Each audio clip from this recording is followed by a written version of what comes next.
가슴에 담아온 작은 목소리 김영호입니다. 76번째 시간, 오늘은 어두운 밤길을 달리는 대리운전기사의 목소리입니다.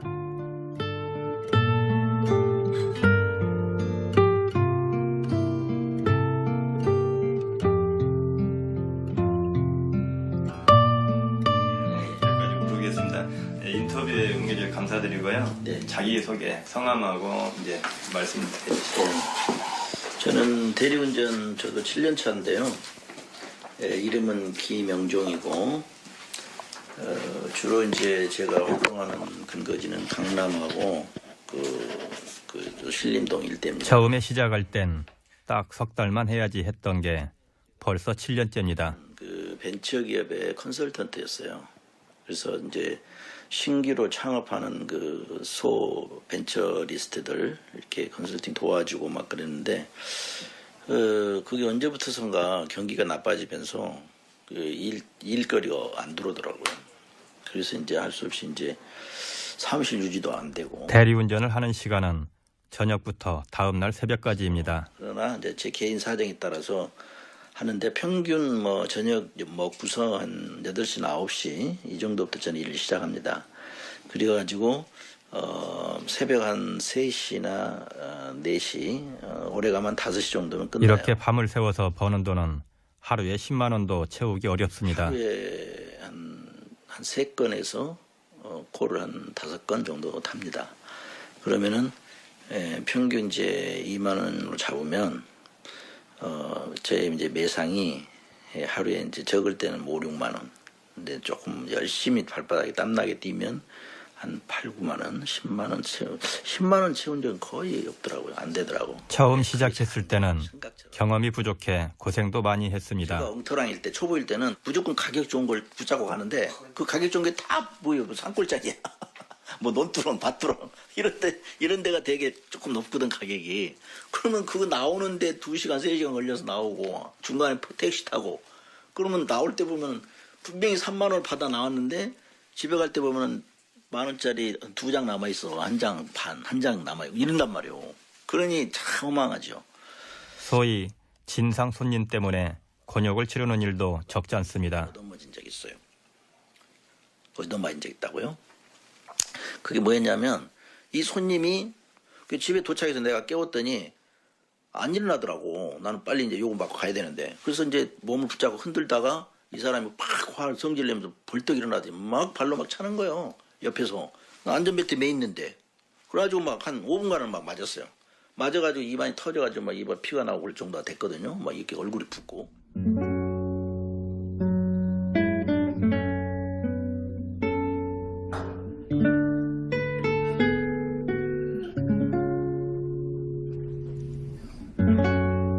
대리운전을 이용하는 손님들 가운데는 많지 않은 손님들도 많습니다. 어두운 시간대 낯선 차를 안전하게 운전하기도 힘든데 그보다 대리운전 기사들을 힘들게 하는 건 만취해서 막무가내인 손님들입니다. 달리는 중에 운전대를 놓을 수도 없기 때문에 폭력을 휘두르면 고스란히 당할 수밖에 없습니다. 홍은동에 유진상가 있죠. 거기 그 이제 내려오는 그 이제 도시고속도로, 그 내부순환에서 빠져나오는 그 국가들 있잖아요. 거기 내려오는 순간인데 이 손님이 소변이 마렵다고 그러면서 이 저기 신호들이 쫙 이렇게 사가 서 있고 막 오른쪽에서 막 우회전 차가 막 지나가는데 문을 열고 막 나가려고 하는 거예요. 문을 열더라고. 그래서 손님 제가 안전한 곳에다가 차를 댈 테니까 조금만 1분만 참으세요.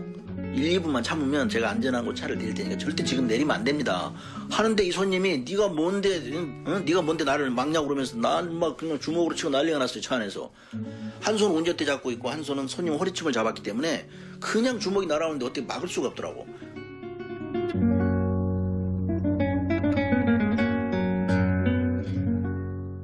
올해 경력 7년 차라고 하면 그만큼의 전문성을 가진 경력자인데 수입은 7년 전에 비해 오히려 줄었다고 합니다.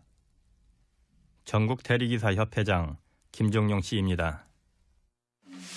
하루에 그때 당시에는 상당히 많은 일을 많은 시간 했죠.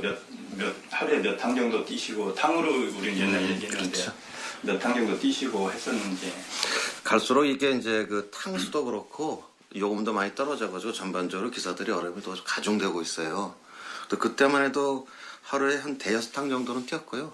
탕도 탕이지만 밤새 일하면 또 한 15만 원에서 20만 원 매출을 올려요. 물론 이게 당연히 기사목은 아니고 한 15만 원 매출 올리면 한 돈 10만 원 가져가거나 10만 원 찍으면 한 6만 원 가져가거나 이런 상황이었는데 대리운전업은 허가제가 아니라 등록제입니다. 사업자 등록만 하면 누구나 할 수 있습니다. 전국에 등록된 대리운전 업체는 4천여 개. 정부에 등록하지 않은 업체까지 합치면 2만여 곳이 넘을 것으로 추정됩니다.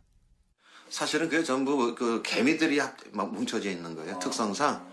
그럼 뭐냐면 자기 주변의 그 관계를 통해서 전환돼 놓고 누구든지 영업을 할 수가 있는 거예요. 이 특성은. 아까 말씀드린 특별한 기술이 필요한 게 아니잖아요. 큰 자본, 시설 큰 게 필요한 게 아니기 때문에. 이렇게 증가한 업체들 간의 과다 경쟁으로 피해를 입는 건 대리기사들의 몫입니다.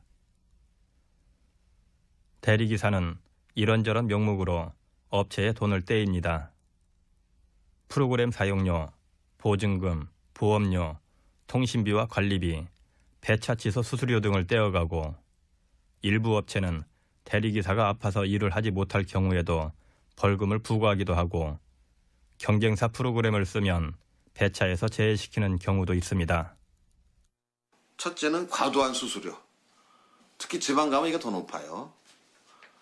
뭐 아시겠지만 지금 그 국가에서 제시하고 있는 예를 들어서 그 노무자들 소개해주는 그것도 그 10%는 안 되거든요. 그 자체도 많다고 불법이라고 지금 그러기는 파인데 20%, 25%를 그야말로 전환돼 놓고서 기사들한테 부과시키는 그 자체가 큰 문제고요. 둘째는 기사들한테 보험료 뜯고 관리비라고 그리고 또 비싼 기기를 강매한다든가 벌금을 뜯는다든가 이렇게 기사들을 모아서 기사 장사를 통해서 부당이득을 내는 이런 잘못된 현실을 고쳐야 되고요.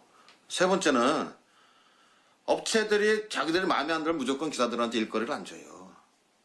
그래서 배차 제한이라고 기사님은 우리 업체에 우리 사무실에 잘 맞지 않는 분이세요 하면서 자기들 코를 잡지 못하게 만들어버려요.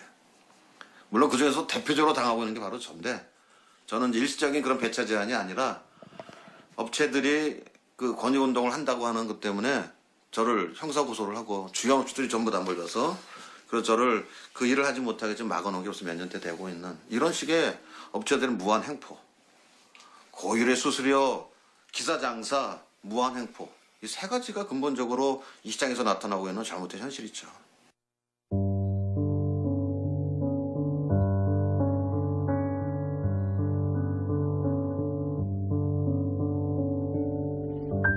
그런데 이런 대리운전 기사라는 직업은 우리나라에만 있다고 하는데요. 민주노총 법률원 신인수 변호사입니다.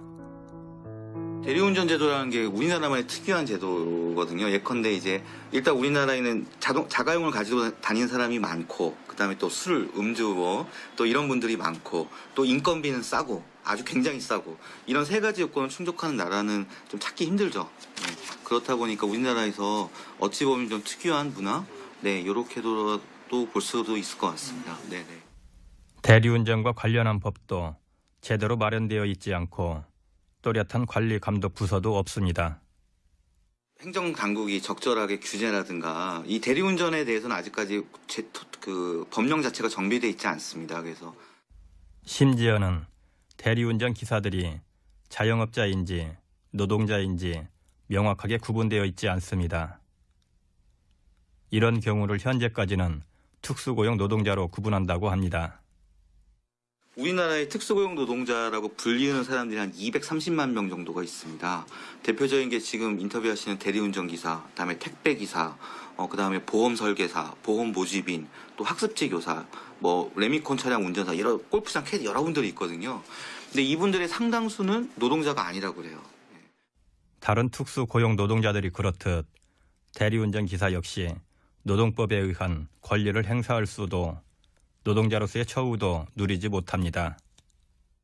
지금 현재로서는 노동법에 적용을 받아야 되는 특수고용 노동자가 있는 것은 분명한 사실임에도 불구하고 지금 법의 공백, 그다음에 사법부도 제대로 보호를 해주지 않아서 거의 사실 법의 사각지대 이렇게 내몰린 상황이죠. 법의 사각지대에 놓인 대리 운전기사들을 위해 가장 먼저 해야 할 일은 무엇일까요? 그래서 꼭 대리운전 기사를 포함해가지고 지금 가장 먼저 해야 될 일은 이분들이 스스로 단결해가지고 자기의 권익을 보호할 수 있도록 노동자로 대우하는 게 가장 중요하다. 노동계에서는 지금 그렇게 주장하고 있습니다. 그리고 부당한 대우를 받지 않도록 관련 법안 마련도 되어야겠지요. 첫 번째로는 대리운전 기사들의 노동자성을 인정하는 노동조합법이 개정이 돼야 될 것 같고요. 두 번째로는 이 대리운전 업체에 관한 이런 불공정한 계약 관행이라든가 이런 것들을 규제하려면 일정한 법률이 필요할 것 같습니다. 특히 그리고 지금 대리운전 업체가 일방적으로 계약 내용 조항을 다 정하면 대리운전 기사들은 무조건 따를 수밖에 없거든요. 이건 전형적인 불공정 거래 행위지 않습니까? 이것들을 규제할 수 있는 법령, 제도가 필요하죠. 이런 필요성을 느끼고 대리운전 기사들의 처우 개선을 위한 법안은 이미 발의된 상태입니다. 하지만 법안은 차고 넘칠 정도로 이미 다 마련돼 있어요. 문제는 통과가 안 된다는 거죠. 국회에서. 그렇기 때문에 그 전 단계로 정부가 나서서 최소한의 권리 보장을 할 수 있는 가이드라인을 제시해 주는 것도 한 방법이 될 수 있을 것 같습니다. 국회에서 법률이 통과되는 건 분명히 제일 베스트고 좋은 방법인데 그 전 단계라고 하더라도 정부가 나서서 이 현재 대리운전 기사들을 포함한 특수고용 노동자의 최소한의 권리 보장을 위한 가이드라인을 제시해라. 그리고 그 가이드라인을 해당 업체들에게 준수할 수 있도록 행정 지도를 해라. 그건 지금 당장 할 수 있는 일이거든요.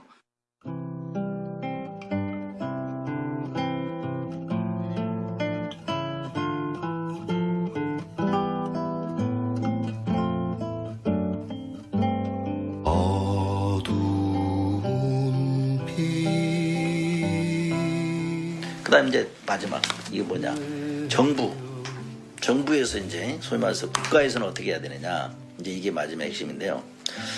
국가에서는 이제 이게 연매출 벌써 수조 원을 상회하는 그 어떤 독립산업 형태가 됐습니다. 그러면 빨리 그 국가에서도 이 기사들에 대한 그 처우라든가 인권이라든가 이런 거에 관심 가져야 되고요. 또 법적으로나 제도적으로 뭔가 이것을 공론화해야 되고요. 사회적인 어떤 그 약속을 이제 만들어내야 됩니다. 근데 지금 보면은 그냥 뭐 또 필요할 때만 가끔 와서 관심 갖고 뭘 구체적으로 하질 않아. 그래서 기사들의 지금 복지 상태가 엉망이고요. 가장 혹사당하면서도 가장 수입도 적고 인간적으로 사회적으로 대접 못 받고 이런 걸 빨리 지금 정부에서 개선해야 됩니다. 네, 그래서 그걸 제가 부탁하고 싶습니다. 네, 고맙습니다. 네. 세찬 바람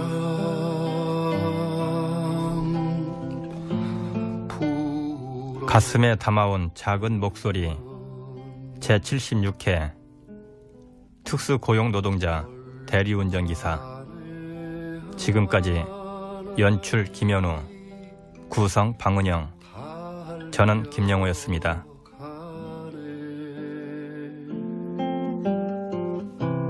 그 더운 가슴에 바람 안으면 아름다운 그이는 사람이